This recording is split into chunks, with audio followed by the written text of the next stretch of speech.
And that was another really big part of our lives in the summers was those swimming lessons. And we started at the lake, in the little lake. Beaufort Lake at Nakota Lodge.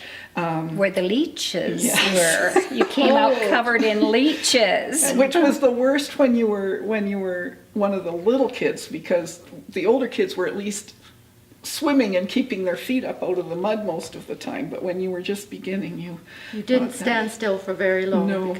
So a few years later, at the Anglican Church Camp, which was near the Rafter 6 Guest Ranch, west of the Rafter 6 Guest Ranch, they were drilling for a water well and hit a flowing artesian river and decided that that would be automatic circulation for a swimming pool.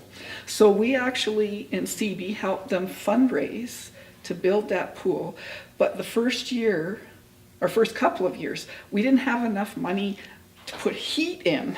So this swimming pool, do you remember that? Well, that was so cold. It was after our time. Yeah, it was after my girls swam in it because when I was going to summer school, my mom would look after our girls, so she would take them over to the. So it was so cold there to swim. And so for an interim, we started fundraising again to buy heat for this pool, and in the meantime made arrangements to use the pool at the Rafter 6, which was quite funny for people who were senior swimmers who had to swim so much of a distance, because it was actually a little kidney shaped pool, but it had heat, but it was a challenge to do your distance swimming in that, because you had to do a lot of turning around.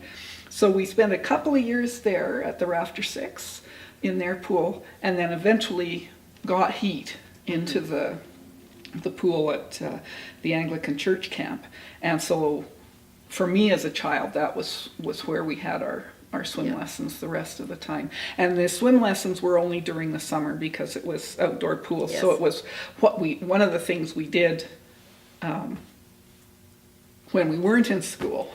And I can't remember how long the sessions lasted, but 2 it weeks. was 2 weeks. I think they were 2-week sessions. 2 weeks or 3 weeks, yeah. And it was just a real challenge to put your head underwater out in that Beaufort Lake too, because it wasn't, it was not really clean or clear. And they used to take us to the Cave and Basin when it was time to do for testing. Testing, that's right. That's where we took our exams. Yeah.